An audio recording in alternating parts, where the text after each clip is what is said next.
সাত সকালে নবান্নের কাছে কন্টেনার উল্টে বিপত্তি। শিবপুর মন্দিরতলা থেকে কলকাতা যাওয়ার পথে কন্টেনার উল্টে গেল। একেবারে রাস্তার উপরে আড়াআড়িভাবে কন্টেনার পড়ে রয়েছে এবং স্বাভাবিকভাবে বেলা গড়াচ্ছে। সমস্যায় পড়ছেন যাত্রীরা। কথা বলবো, সরাসরি আপনাদের ঘটনাস্থলে নিয়ে যাব। আবির দত্ত রয়েছেন আমাদের সঙ্গে।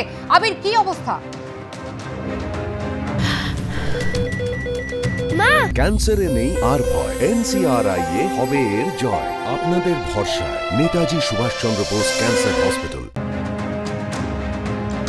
দেখো, যেটা মূল বিষয় সেটা হচ্ছে যে ভোরবেলার দিকে এই ঘটনা ঘটলেও যে সময়টা আমরা দাঁড়িয়ে রয়েছি এই সময়ের হচ্ছে অত্যন্ত জনবহুল অঞ্চল এবং এই জায়গা থেকে গাড়ি চলাচল করে।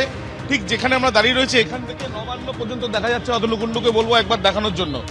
এবং এই যে নবান্ন যেখানে দেখা যাচ্ছে, অর্থাৎ একেবারে দেখা যাচ্ছে যে হাওড়া থেকে কলকাতা যাওয়ার যে পথ, সেই পথ এবং অত্যন্ত গুরুত্বপূর্ণ এই যে রাস্তা, সেই রাস্তার পাশে এই ট্রলারটি সেটা আজকে উল্টে যায় সাত সকালে, একেবারে ভোরবেলা বলা যায়। শালিমারের দিক থেকে কলকাতার দিকেই যাচ্ছিল। যদিও হতাহতের খবর না থাকলেও যেটা সমস্যা সেটা হচ্ছে যে এই ট্রলারটা উল্টে যাওয়াতে সম্ভবত এখানে পাথর জাতীয় বস্তু নিয়েই যাওয়া হচ্ছিল। কিন্তু যেটা সমস্যা হয় যে একটি লেন সম্পূর্ণ বন্ধ হয়ে যায় এবং এই ট্রলারটা তুলতে যথেষ্টই বেগ পেতে হয় প্রশাসনকে। তার কারণ পুলিশের তরফ থেকে তিনটি ভারী বস্তু তোলার যে যন্ত্র যে গাড়ি থাকে সেগুলো আনা হয়েছে এবং তার মাধ্যমে বারবার করে তারা চেষ্টা করলেও তারা বারবার করে ব্যর্থ হচ্ছিলেন। কিন্তু বর্তমানে আমরা দেখতে পাচ্ছি একটি গাড়ির ওপরে ট্রলারটিকে তোলা হয়েছে, কিন্তু আদৌ এটাকে সম্পূর্ণভাবে এখান দিয়ে নিয়ে যাওয়া যাবে কিনা সেটা আর কিছুক্ষণের মধ্যে স্পষ্ট হবে। এই যে রাস্তা ঠিক সকাল 9টা সকাল 10টা নাগাদ অফিসে যাওয়ার জন্য বা 8:30টার সময় থেকে যথেষ্ট গাড়ির চাপ থাকে, প্রেসার থাকে, সম্পূর্ণ বন্ধ।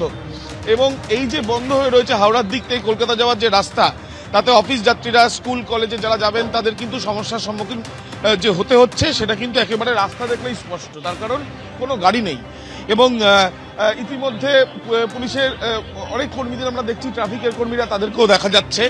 কিন্তু এই ট্রলার উল্টে যাওয়ার ফলে রাস্তা অবরুদ্ধ থাকে এবং ট্রলারটাকে তুলতে গিয়েও রাস্তাতেও ব্যাপক ক্ষতিগ্রস্ত হয়েছে রাস্তা। এবং ঠিক এই সকালবেলা এই সময় আমরা জানি যে অফিসে যাওয়ার জন্য মানুষের যে একটা ভিড় থাকে সেই বিষয়টাও কিন্তু। দাদা, আপনি কি যাচ্ছিলেন কলকাতায়? কোথায়? অফিস যাচ্ছিলাম। গাড়ি তো কিছু গাড়ি পাচ্ছি না, এখন তো চিন্তায় পড়ে গেছি কি করবো। কোথায় যাবেন? আমি যাবো ইয়েতে, হাজরা। ভাই, তুমি কোথায় যাচ্ছিলে? পাচ্ছ গাড়ি কিছু পাচ্ছ? কোনো গাড়ি ভেহিকেল কিছু পাচ্ছ কি? পুরো ফাঁকা, কিছু নেই। দেখাই যাচ্ছে যে পড়ুয়া থেকে আরম্ভ করে অফিস যাত্রীরা তারা সমস্যার সম্মুখীন হয়েছেন। আরো একবার অতনুকুণ্ডুকে বলছি দেখানোর জন্য, এই রাস্তা যে রাস্তায় যে সময় আমরা দাঁড়িয়ে রয়েছি এই সময় যথেষ্ট জনবহুল থাকে, গাড়ির প্রেসার থাকে। তার কারণ অফিস যাত্রীরা যান কলকাতার মুখী হন হাওড়ার দিক থেকে।